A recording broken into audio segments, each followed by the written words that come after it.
이 기계는 러시아 포병들이 싫어하지만 실제로 파괴하는 데는 좀처럼 성공하지 못합니다.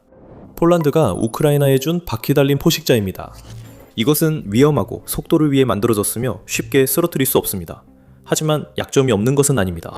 오늘 우리는 이것이 무엇이며 몇 대가 우크라이나에 전달됐고 바르샤바와 키이우의 파트너십이 앞으로 어떻게 될지 알아보겠습니다. 지금 이야기하는 차량은 KTO 로소막이며 그 이름이 실제로 잘 어울립니다. 로소막은 폴란드어로 울버린을 의미하며 이 동물처럼 이 차량도 전장의 다른 최상위 포식자들보다 작지만 강인하고 빠르며 사실상 멈출 수 없도록 만들어졌습니다. 좀 더 기술적으로 말하자면 로소막은 8x8 차륜형 병력 수송 장갑차로 핀란드의 파트리아 AMV에서 파생된 것입니다. 하지만 이 설계 작업은 대부분의 사람들이 생각하는 것보다 훨씬 더 오래전으로 거슬러 올라갑니다. 폴란드는 1990년대 중반에 새로운 바퀴 달린 수송 차량에 대한 원래 요구사항을 수립했고 1999년에 이를 최종 확정했습니다. 그리고 2004년까지는 첫 번째 시범 생산 차량들이 생산 라인에서 출고되었으며 이는 원래 핀란드 시제품에 비해 차체가 좁아지고 프로펠러가 커진 것이 특징이었습니다. 그해 5월 폴란드군을 위한 첫 2대의 양산 차량이 그디니아에 도착했고 포탑이 장착된 후 6월에 열린 공식 행사에서 공식 명칭을 부여받았습니다. 그 이후로 폴란드는 16가지의 다양한 구성으로 1000대가 넘는 이 차량들을 주문했습니다. 표준 병력 수송 차량부터 지휘소, 그리고 곧 다시 언급할 RAC 자주박격포 시스템까지 모든 종류가 포함되어 있습니다. 이 차량은 처음 아프가니스탄에 파병된 폴란드군과 실전에 투입됐습니다.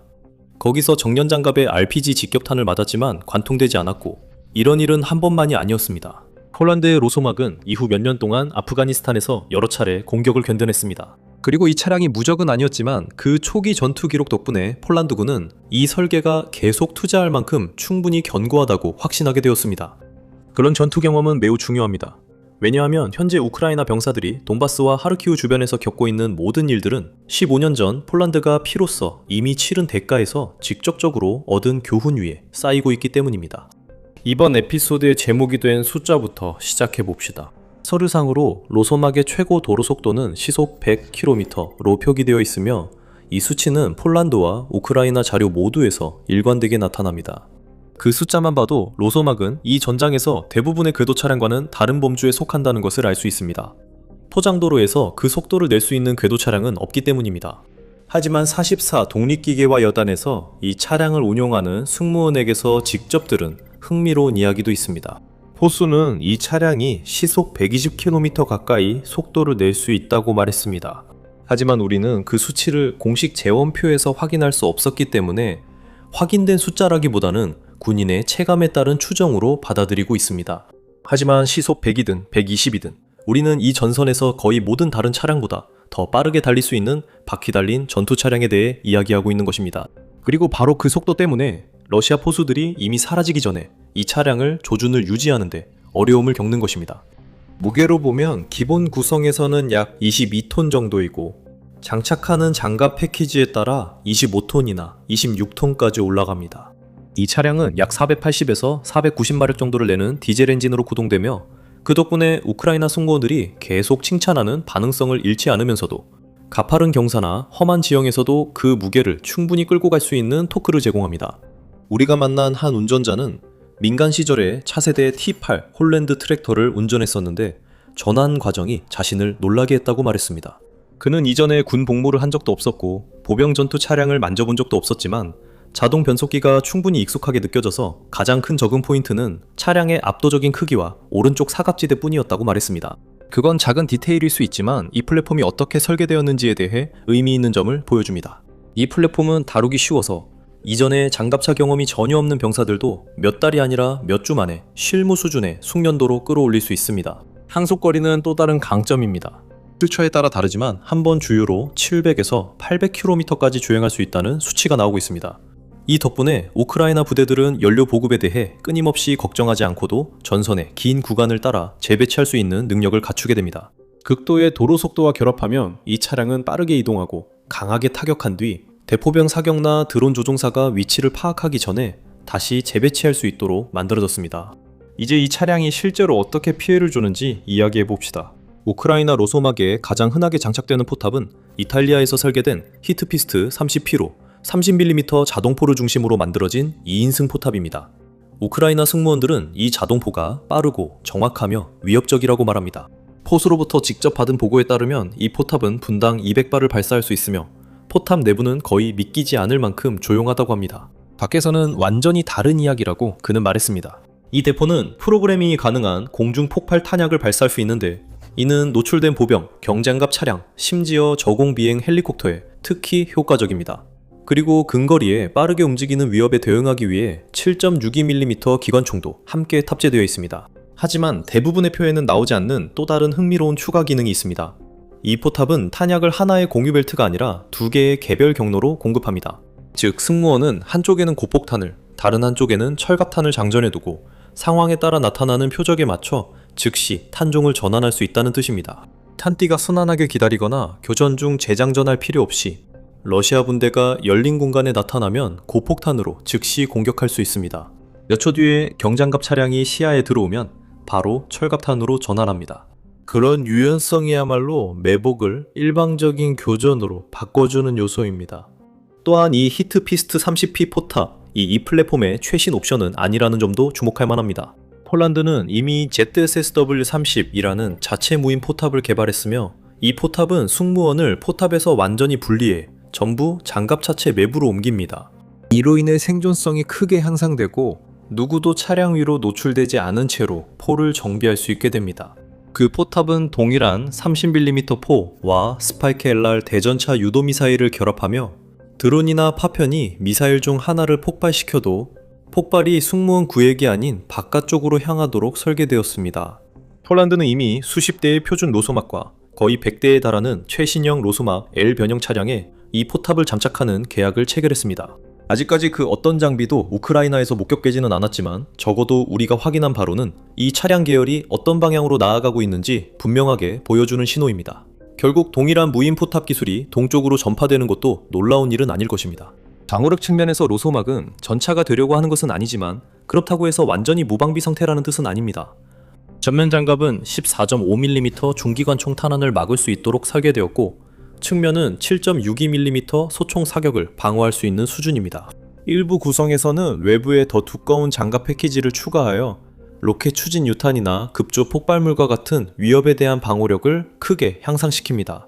이 업그레이드 키트는 2000년대 폴란드가 아프가니스탄에 배치한 차량을 위해 개발됐습니다. 이 차량은 차체 아래에서 6kg급 고폭력 폭발도 견딜 수 있어야 합니다.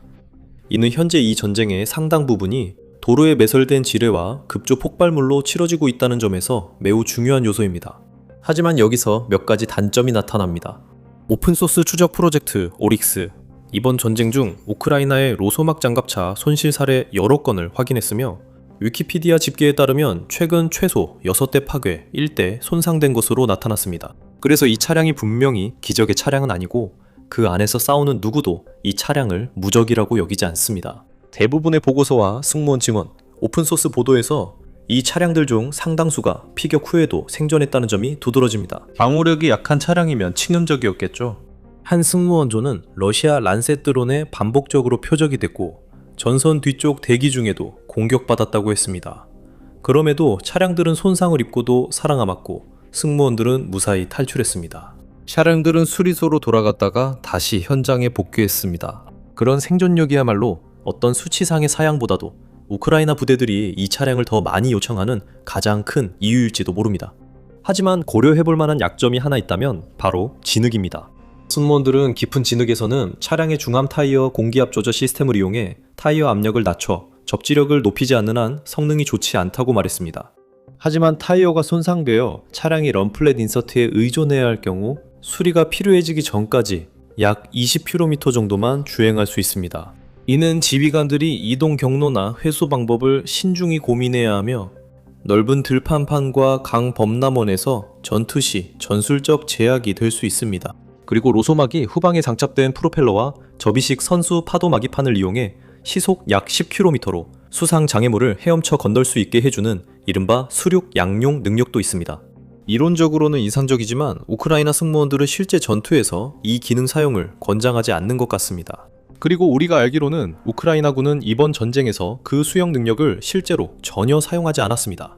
모든 보고에 따르면 이 차량은 표시된 수선선까지 물에 잠기고 잘 떠야 하지만 실제로는 공격을 받는 상황에서 강 한가운데 놓일 위험이 이점보다 더 큰 것 같습니다. 또한 쉽게 강구할 수 있는 숙달 과정도 있습니다. 관승무원은 우리에게 후방 병력문을 제대로 작동시키는 법, 즉 잠금 장치를 맞추고 올바른 순서로 걸쇠를 채우는 것만 익히는 데에도 며칠간의 집중적인 연습이 필요했다고 말했습니다. 그렇게 해야만 자연스럽게 할 수 있게 되었다고 합니다. 지상훈련 후에야 승무원들은 포탑 시스템을 배우기 시작했습니다. 승무원 출입문에 이상이 생기면 비상용 지붕 해치가 있습니다.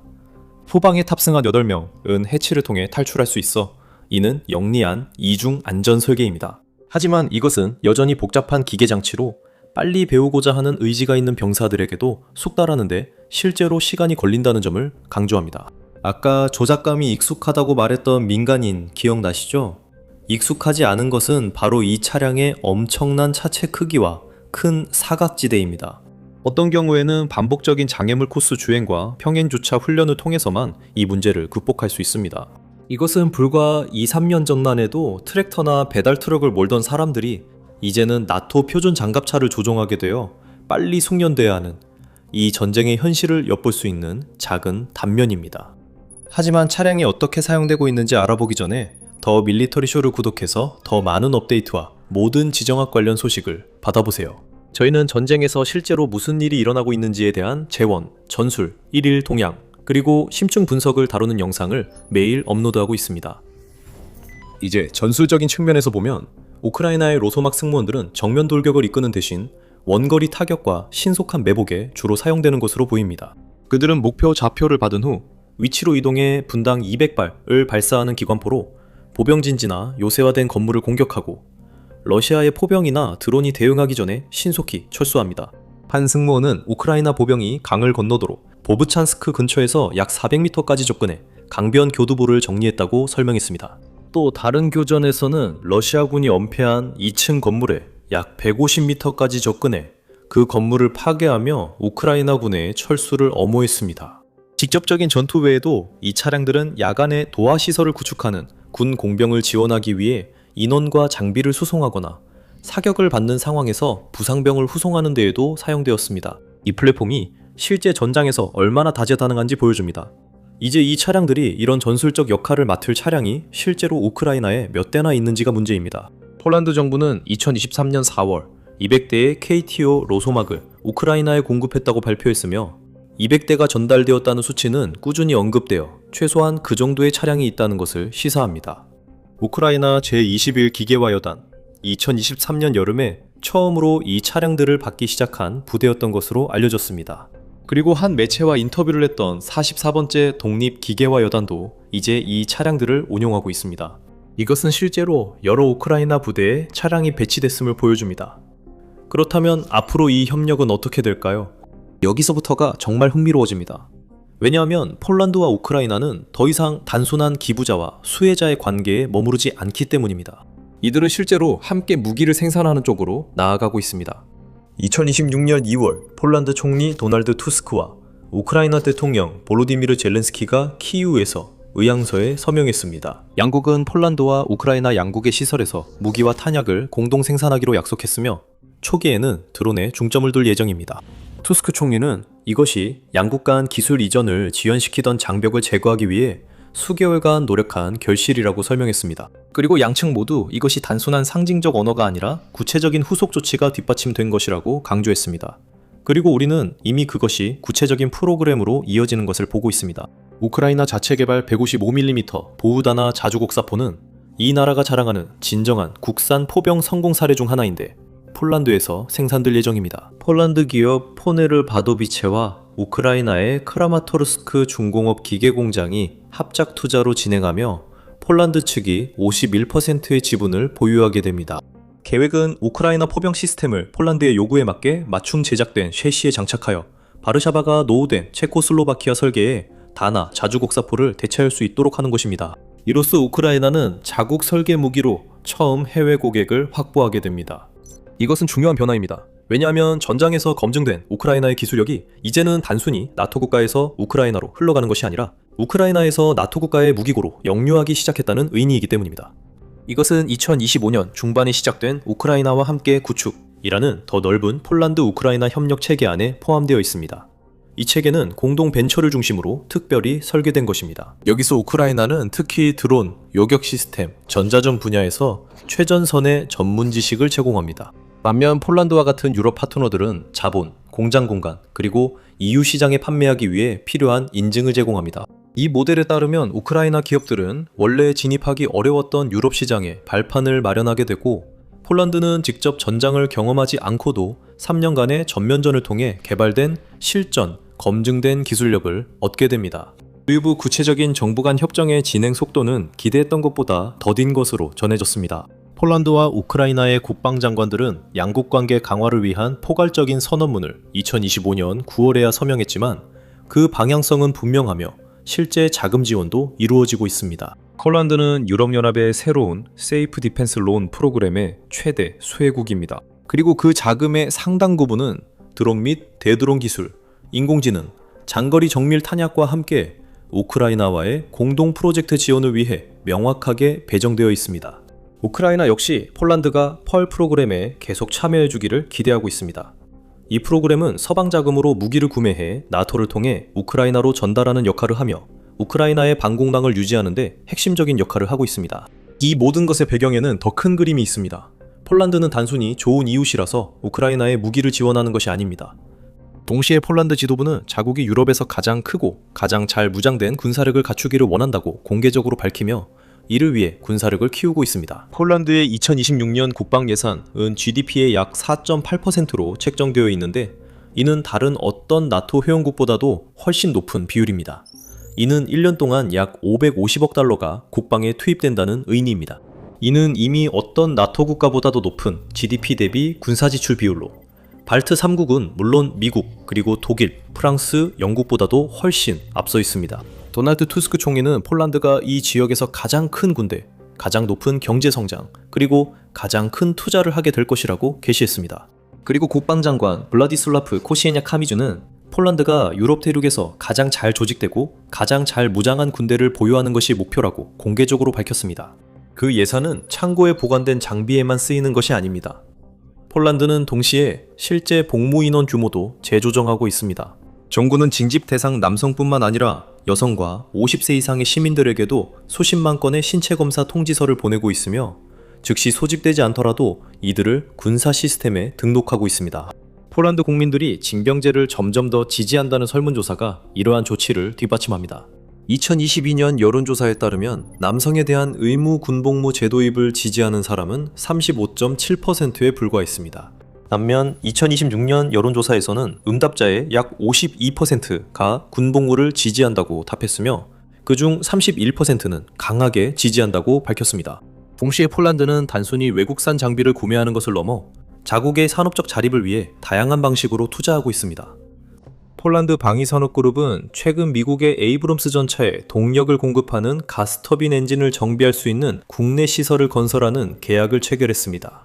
이는 폴란드가 해당 엔진을 미국으로 다시 보내지 않고도 정비할 수 있는 유럽 내 유일한 국가가 된다는 의미입니다. 폴란드는 자체 정찰 위성을 궤도에 올렸으며 2028년에 건설을 시작하는 것을 목표로 첫 번째 원자력 발전소 추진도 진행 중입니다. 재정 측면에서 폴란드는 EU의 새로운 세이프 디펜스 프로그램 하에서 실제로 대출 계약을 체결한 첫 번째 국가가 되었습니다. 폴란드는 약 440억 유로, 즉 약 450억 달러에 달하는 자금을 받게 되었으며 이는 루마니아, 프랑스, 이탈리아를 제치고 회원국 중 가장 큰 규모의 배정입니다. 그 자금으로 구입하는 장비의 약 3분의 2는 EU, 유럽 경제지역 또는 우크라이나 공급업체에서 조달해야 합니다. 또한 폴란드 당국자들은 상당 부분이 우크라이나와의 공동 프로그램에 직접 투입된다고 분명히 밝혔습니다. 드론 대응 시스템, 인공지능, 장거리 정밀 탄약에 대한 투자도 추가되었습니다. 하지만 그 과정이 완전히 순조롭진 않았습니다. 폴란드 대통령은 처음에 주권 문제로 자금 조달 메커니즘의 일부에 거부권을 행사했고 그 결과 바르샤바는 자금 이동 방식을 재구성해야 했습니다. 이는 방위 분야에서 이렇게 공격적으로 움직이는 국가 내에서도 그 모든 비용을 어떻게 부담할 것인지를 둘러싼 정치적 논쟁이 여전히 치열하다는 점을 상기시켜줍니다. 그 국내 지출 급증에 세이프 대출 프로그램, 계속되는 F-35 전투기 구매, 에이브럼스 전차, 그리고 한국산 무기 구매까지 더해집니다. 폴란드는 서방 공급업체들보다 더 빠른 납기를 위해 점점 이런 시스템에 의존하고 있습니다. 또한 우크라이나와 무기를 공동 생산하는 국내 방산 산업도 빠르게 성장하고 있습니다. 그리고 우리가 지켜보고 있는 것은 단순히 키이우에 대한 지원이 아니라 나토 동부전선에서 진정으로 강력한 군사 강국이 등장하는 모습입니다. 이 나라는 자체 재무장과 우크라이나 지원이 하나의 프로젝트의 양면이 되고 있습니다. 이 시점에서 이 모든 것이 우크라이나에 관한 것이기도 하지만 지금 폴란드의 전체적인 행보를 강조할 필요가 있습니다. 왜냐하면 폴란드 자체가 푸틴이 나토와 서방을 노리기로 결정한다면 유력한 표적 중 하나이기 때문입니다. 그리고 그 전쟁이 어떻게 전개될지 더 알고 싶다면 이 영상을 확인해보세요. 그리고 언제나처럼 매일 뉴스를 받아보시려면 더 밀리터리 쇼를 구독하는 것도 잊지 마세요.